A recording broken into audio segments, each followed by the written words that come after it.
Nah, saya akan menjawab pertanyaan dari kelompok 1.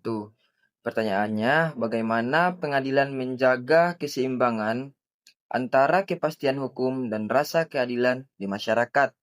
Untuk jawabannya yaitu pengadilan menjaga keseimbangan antara kepastian hukum dan rasa keadilan dengan cara menerapkan hukum sesuai peraturan perundang-undangan sekaligus mempertimbangkan nilai keadilan dalam masyarakat.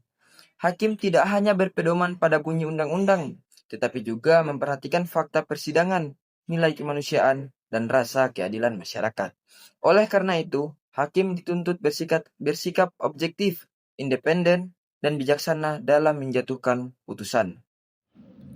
Nah, selanjutnya pertanyaan dari kelompok 3, yaitu kekuasaan kehakiman adalah wewenang negara yang merdeka untuk menyelenggarakan peradilan dalam menegakkan keadilan.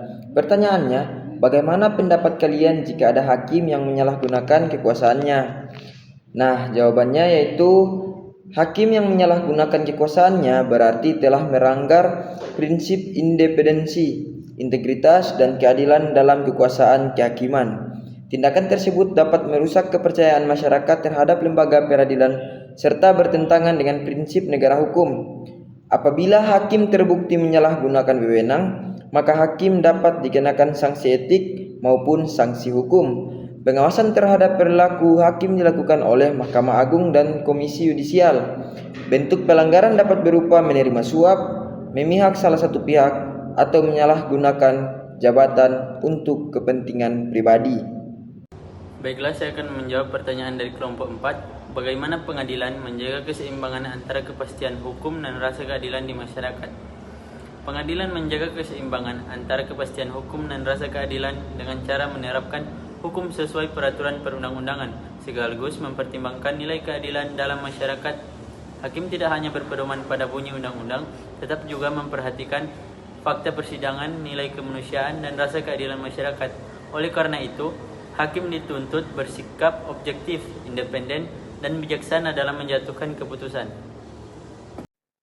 Baiklah, saya akan menjawab pertanyaan dari kelompok 5. Bagaimana cara pengadilan menjamin akses keadilan bagi masyarakat kurang mampu agar mereka tetap mendapat perlindungan hak asasi yang sama di mata hukum?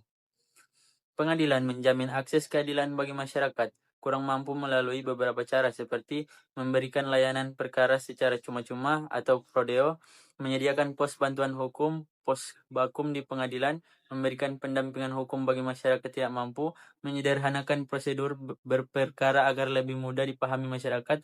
Dengan adanya fasilitas tersebut, masyarakat miskin tetap dapat memperoleh perlindungan hukum dan hak yang sama di depan hukum sesuai asas equality before the law. Nah, selanjutnya di sini saya akan menjawab pertanyaan dari kelompok 6 mengenai perkara keluarga bagi umat Islam. Nah, bagaimana jika ada sengketa waris di mana ahli warisnya memiliki agama yang berbeda? Ke pengadilan mana perkara ini harus dibawa secara kompetensi absolut? Nah, jawabannya dalam hukum acara perdata di Indonesia, kompetensi absolut peradilan agama diatur dalam pasal 49 Undang-Undang Nomor 3 Tahun 2006 tentang perubahan atas Undang-Undang Nomor 7 Tahun 1989 tentang peradilan agama. Dalam pasal tersebut dijelaskan bahwa peradilan agama berwenang memeriksa, memutus, dan menyelesaikan perkara waris antara orang-orang yang beragama Islam.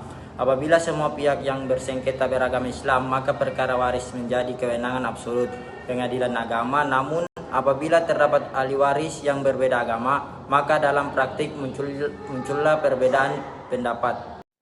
Nah, selanjutnya kesimpulannya. Kekuasaan dan kewenangan peradilan dalam hukum acara perdata memiliki peran penting dalam menegakkan hukum dan keadilan di masyarakat. Seperti pengadilan memiliki kewenangan absolut dan relatif yang menentukan jenis perkara serta wilayah hukum yang dapat diperiksa. Selain itu, pengadilan juga harus menjaga keseimbangan antara kepastian hukum dan rasa keadilan agar putusan yang dihasilkan tidak hanya sesuai dengan aturan hukum, tetapi juga mencerminkan nilai keadilan masyarakat. Dalam menjalankan tugasnya, hakim dituntut untuk bersikap independen, objektif, dan profesional.